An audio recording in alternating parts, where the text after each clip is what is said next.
And on the basis of that, then there will be consultation with the Treasury to determine whether the bill should proceed to the second reading or not.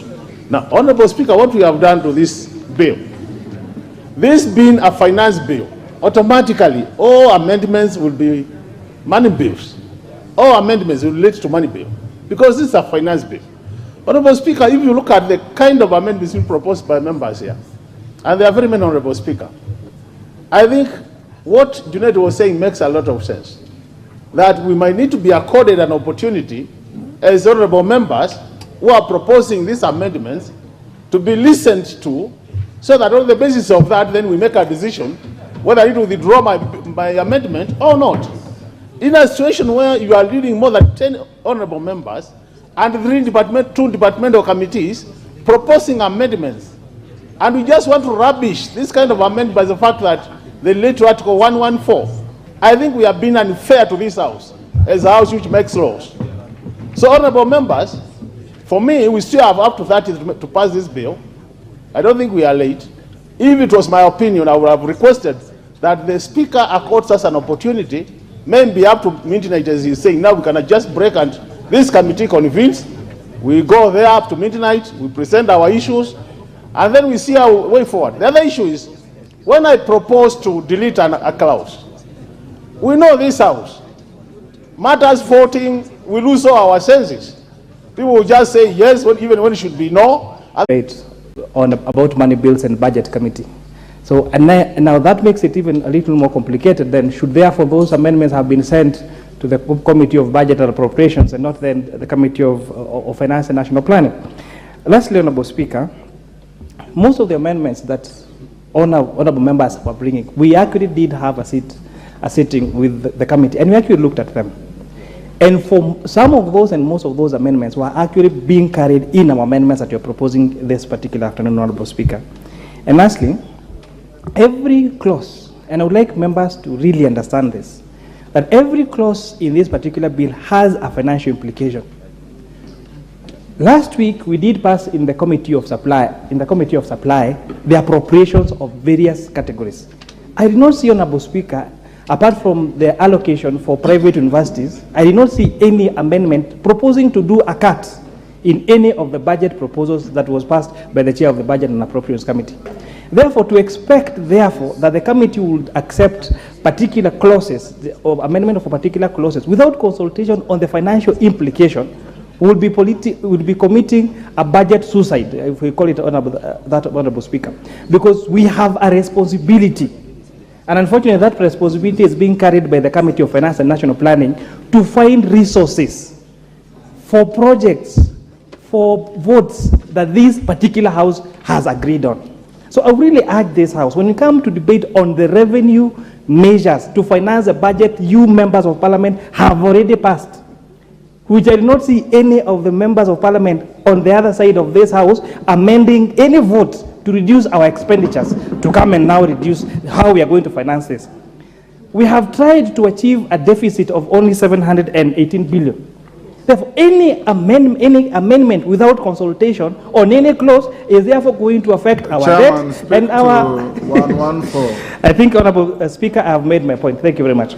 Honourable members, for us to make progress, having listened to the issues raised by the minority leader, the response of the majority leader, the Honourable Junet, the Honourable Makali Mulu, the Honourable Murugara, and the Honourable Kimani. First, the issue of Article 114 should be protected and be held as sacrosanct. However, in the opinion of the Speaker, and this is not in any way President setting against 114, having looked at the amendments listed and the clauses in the bill that have attracted the highest proposals for amendments, and these are the following clauses: Clause 2, Clause 24, Clause 33, Clause 34, Clause 36, Clause 43, Clause 76, Clause 78. I will allow proposed amendments on those clauses to proceed regardless. The rest, order. Those of you who have filed amendments, you know the clauses you are amending. In my view, and in consultation with my clerks at the table, the clause Clause 71 of the finance bill to be looked at, regardless whether it is a money bill or it's affecting Article 114 of the Constitution or not. Because if it does not get the amendment, Mr. Speaker, this country will continue losing royalties, and we are here seeking to see how we can finance the deficit of 719 billion as it has Honorable been, Rook, you seem to have a mistaken belief that the amendment will go through. It will be put to a vote. Yes, please, Mr. Speaker, I beg you to allow we put that clause Take your seat. into the... You know, if I now start you. deleting and including, we will not make progress. I've given you a reasoned direction, and I believe it's a sound direction. Let me now call the House. What is procedural banding? And let it be procedural. Procedural. Mr. Speaker, I want to first of all thank you for your ruling and the indulgence on this matter of allowing members who had proposed amendments to be considered. But Mr. Speaker, as a matter of procedure, from the debate here, Mr. Speaker, it is clear that we need to do something about our standing orders and to make amendments. Mr. Speaker, I want to just suggest, because tomorrow we will have another speaker who may not indulge these members. We need to be clear that if this provision in the Constitution talks about Assembly may proceed only in accordance with the recommendation of the relevant committee of the Assembly, there should be a report from the committee on each and every proposed amendment so that members proposing amendments, Mr. Speaker, are not disadvantaged. It should not be left at the whim of the clerk or even the Speaker, Mr. Speaker. Mr. Speaker, by the way, you only have the authority, in your opinion, to determine whether it is a money bill. But as to whether the House should proceed, that is now supposed to come from the committee.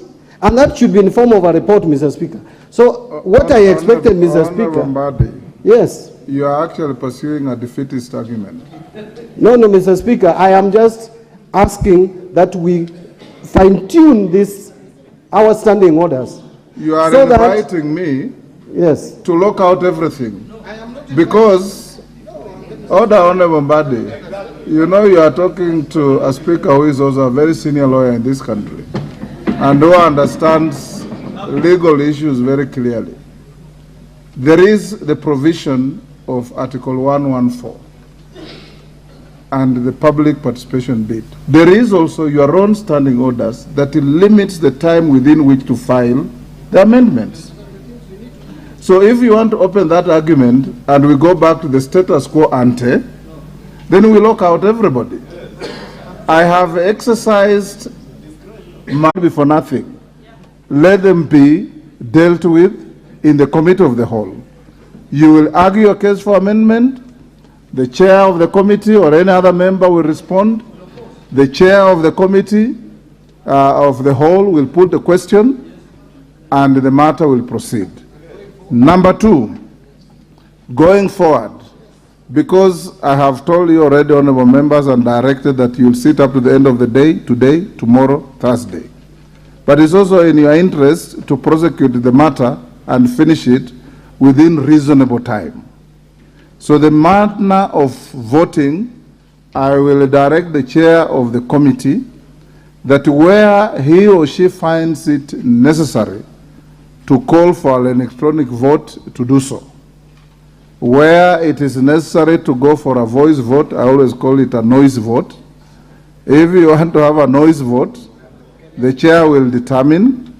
Where you want to have an electronic vote, the chair will determine, so that you can make reasonable progress. So I now ask you to be upstanding. We go into the committee of the whole. Order number 14, Committee of the Whole House.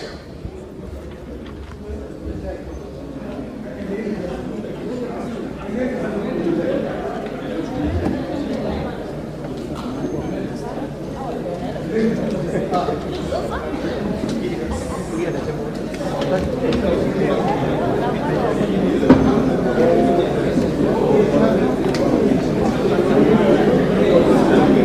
supposed to bow. I bow.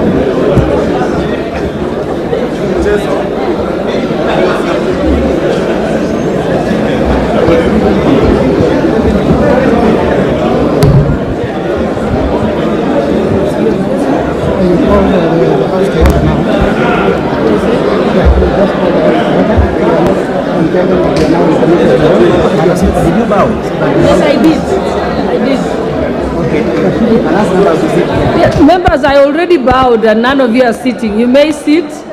We now commence the committee of the whole House.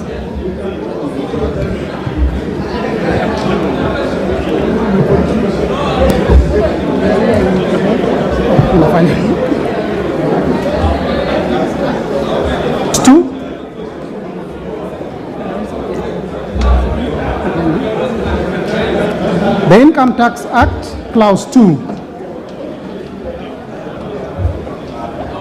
Yes, amendments. We will proceed with this.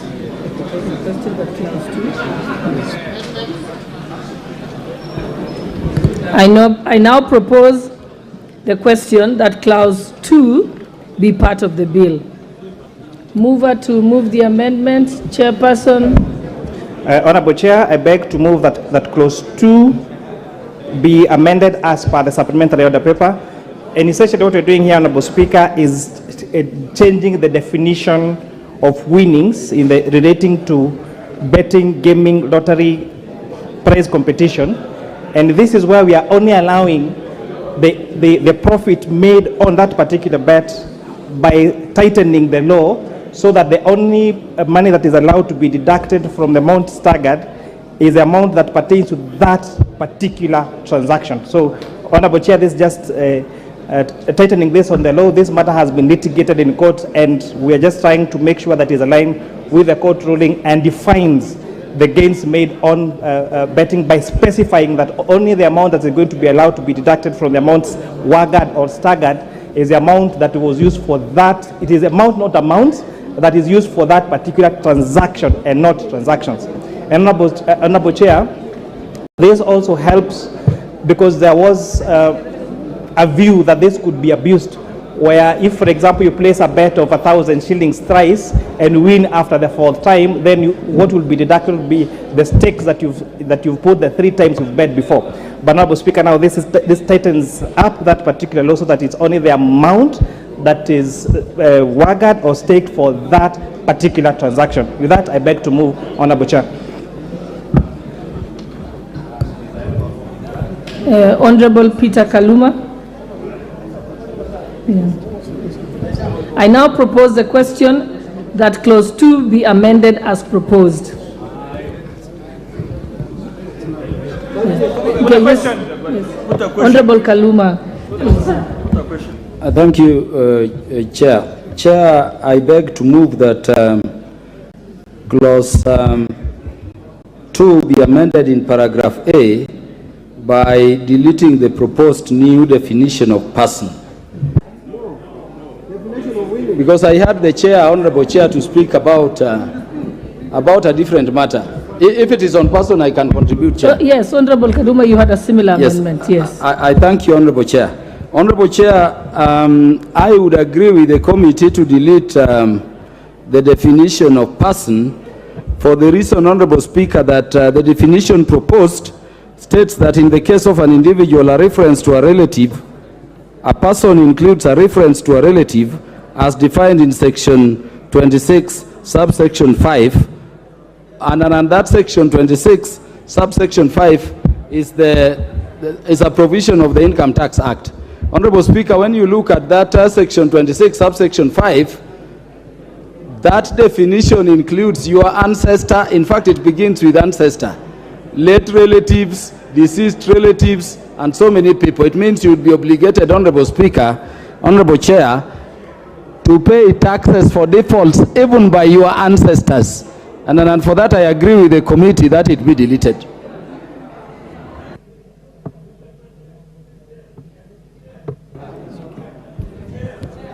Yes, with the question.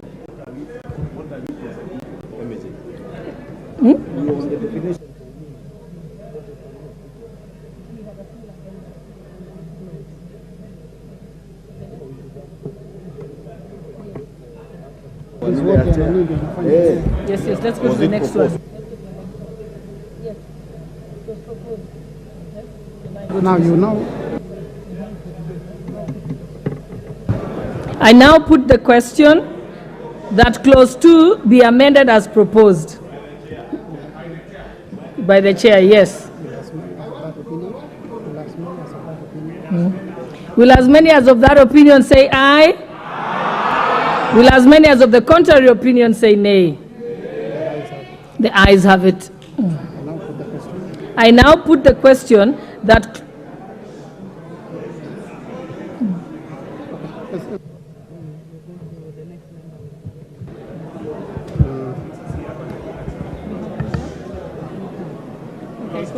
Yes.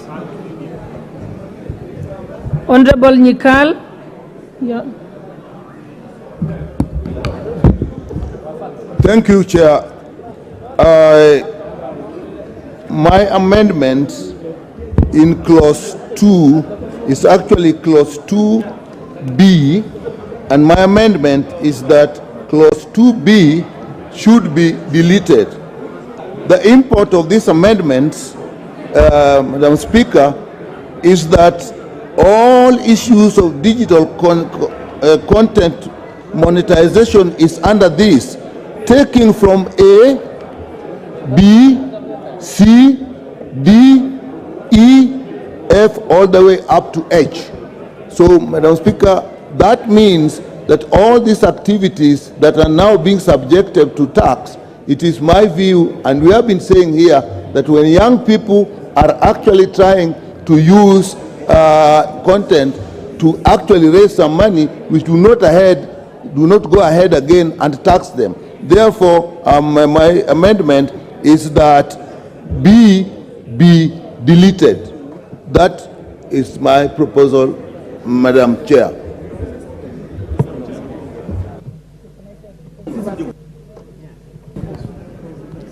I now propose the question that clause 2 be amended as proposed by Honorable Nikal. Yes, nothing.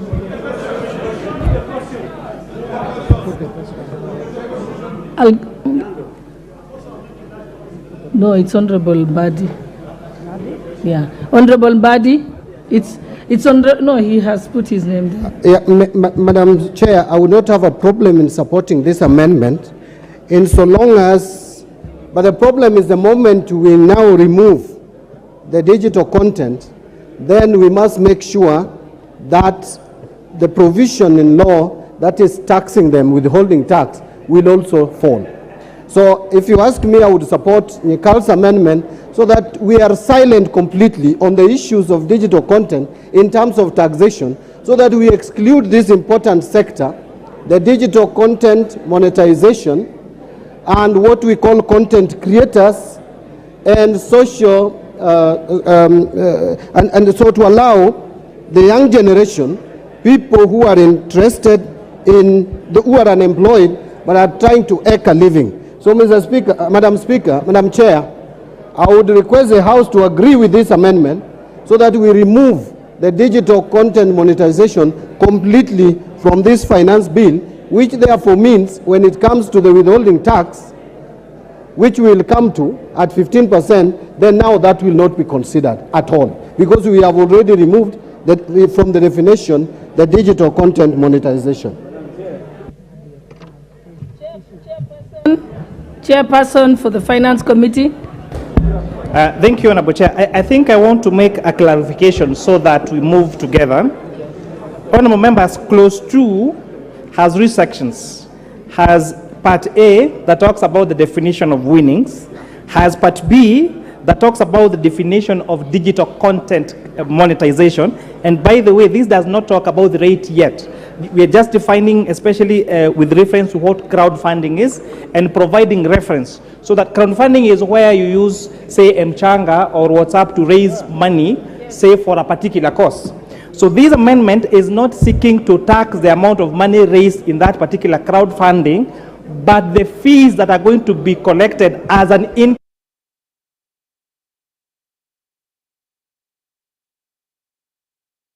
monetization, so that they are able to tax. Then part C, Honorable Osoro, these are 3 parts. It's important that we carry the members so that we know what we're doing. Part C is what Honorable Kaluma was talking about, deletion of persons. The committee has already proposed a deletion of that definition of persons that was giving liability to ancestors and family members and stepbrothers and stepsisters. So that is already, as per I moved, as amendment of clause 2. With that, I wanted to bring the House to speed. I thank you, Honorable Chair. Yeah, Honorable Chair, I was just letting you respond to the proposal by Honorable Nyikal. And then after that, I'll give you an opportunity to prosecute all your amendments as the Finance Chair. What's your point of order, Honorable Mbadi? Madam Chair, what I wanted to say, because the proposed amendment is about digital content monetization. Just put it Oh, it's okay, Honorable Mbadi. If you're agreeing with me, then there's no need to.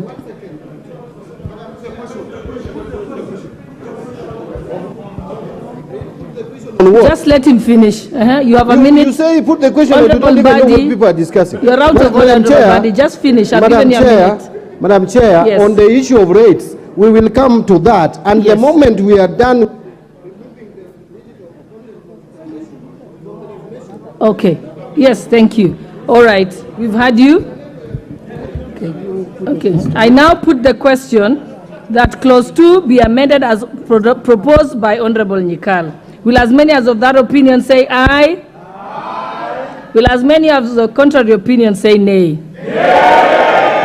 The nays have it. Division.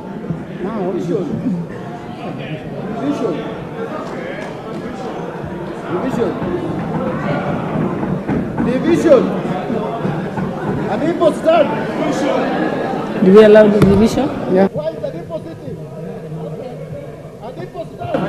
All right. So we'll ring the bell for 5 minutes. Ring the bell for 5 minutes and get all your cards ready. Get your electronic cards ready.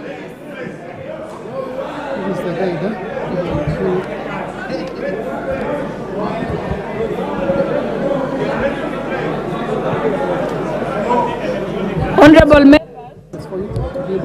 Yeah, I want to read.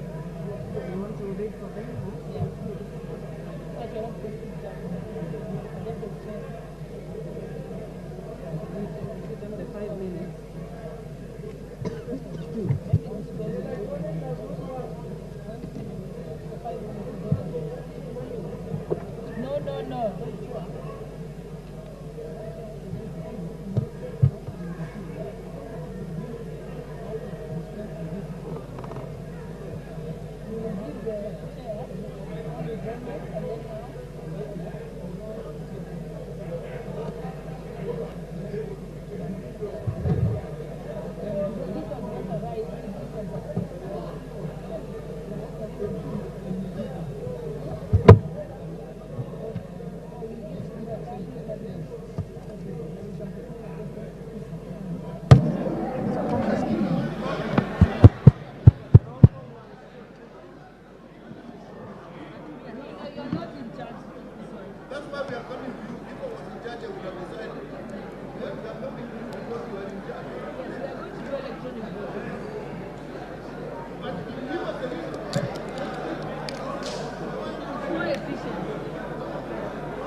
Electronic, but not everybody has a card.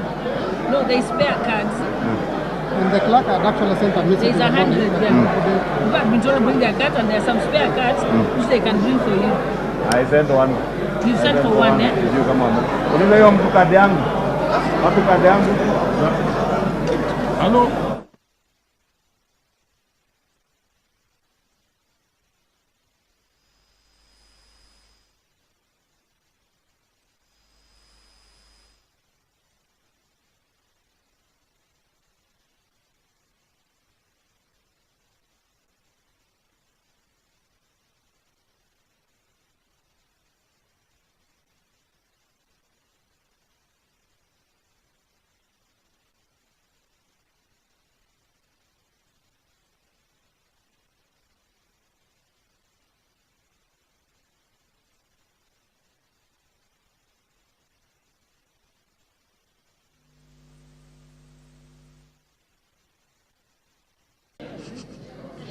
Ahmed Shakil Ahmed. Buyu Rosa Akinyi. Absent.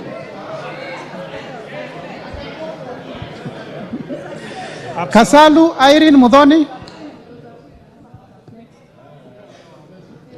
Mulu Makali Benson. Mbai Nimrod Mbithuka. Mbai is absent. Mboni David Malika. Malika. Mboni.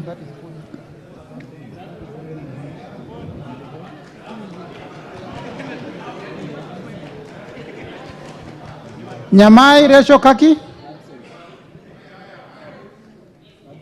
Nyenze Edith. Nyamai has voted no. No. Nyamai is no. Nyenze Edith. Nyenze Edith. Absent. Mokaya Nyakundi Japheth. I vote no. Kibagendi Anthony. Kibagendi Anthony has voted twice, huh? Gisairo Cliff Ombane.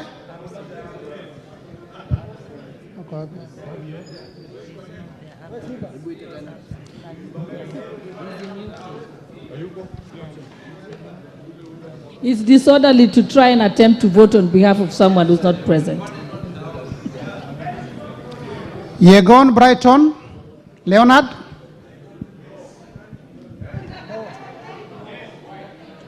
He has voted no. Kiprono Mutai Alfred. Tonui Joseph Kipkosgei.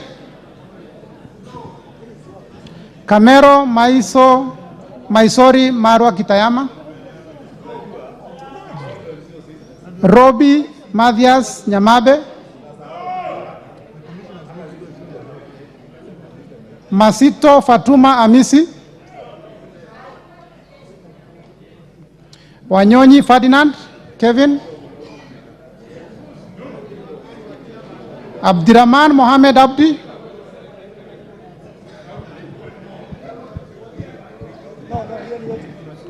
Abdirahman Mohamed Abdi. I vote no. No. Amepika no. Mohamed Abdikadir Hussein.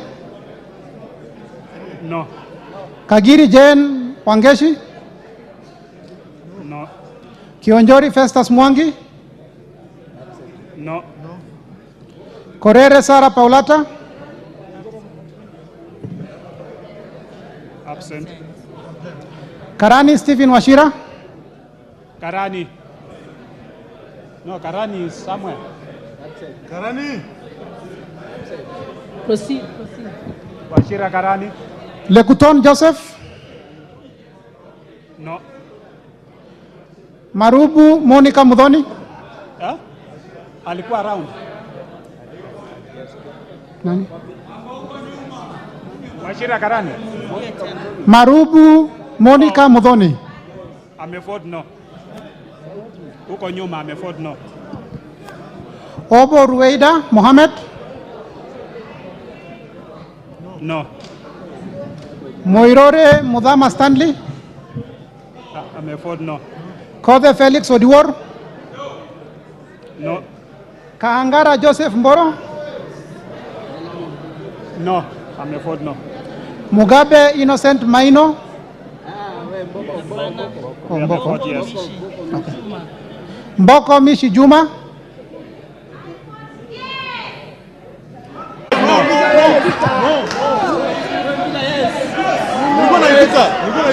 You vote? Vote now. No. Ruku Geoffrey Karaoke. No.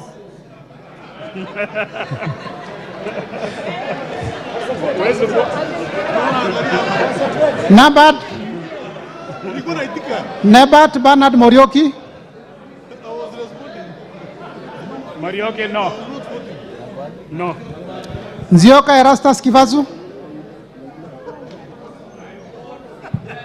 Nziokani, yes. Kailemia Elizabeth Karambu. But ule mwingine ni no. Murioki ni no. Absent. This one is wapi? Wapi? Endelea. Continue. No, Kailemia Elizabeth. Kailemia Elizabeth Karambu. No. Okay, hold on. Honorable Nebat Bernard, could you kindly take your vote again? No, you said no. Why you? Let's proceed. Kailemia amesema no. Mohamed Fatuma Zinabu.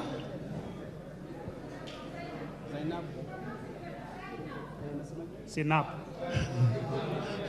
Proceed. Thank you. Proceed. Call the next name. Kipngor Ruben Kiborek. Barto Phyllis Jepkemoy. Kimani Francis Kuria. Shimba Zamzam Mohamed. Kirwa Abraham Kipsang.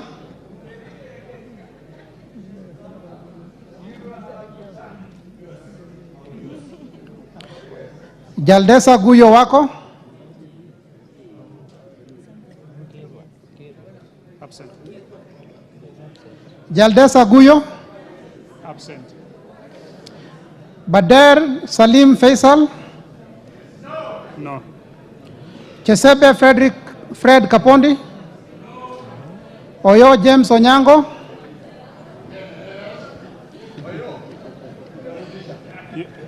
Gishoi Kagushia.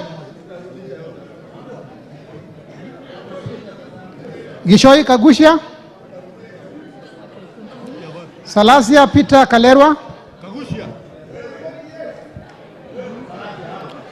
Naika Johnson Manya. Kagusha no.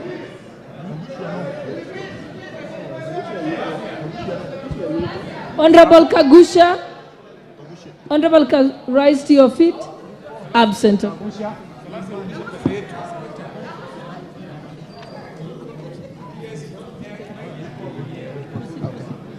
Maina Betinjeri. No. Mashele Mohamed Sud. Musau Vincent Musioka. No. Shake Peter Mbogo.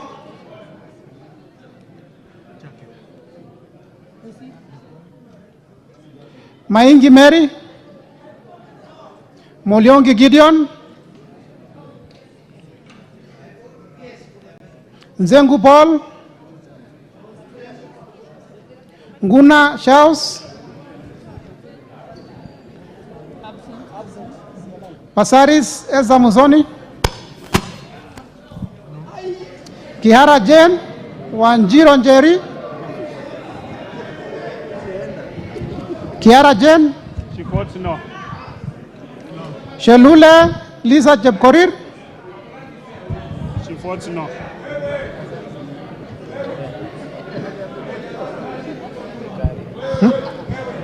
Gikaria David.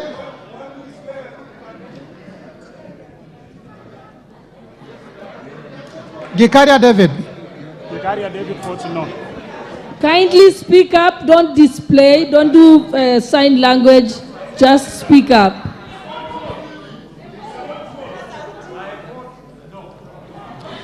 Arama Samuel.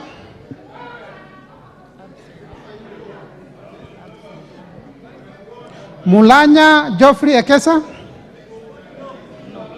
No. Muge Cynthia Jebkosgei. Kitur Bernard Kibor.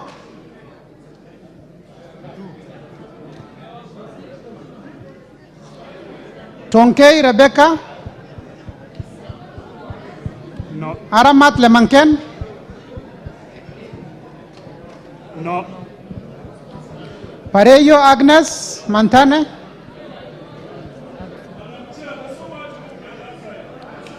Kitilai Olentutu. No. Member for Kajiado County.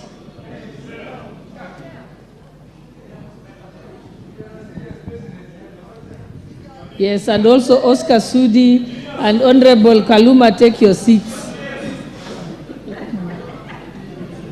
Tongoyo Gabriel. Wangwe Emmanuel. Gashagua George. Owino Martin Peters. Gachagua George is no. GK Masharia Karaoke. No. Chepkon Charity Kadambi.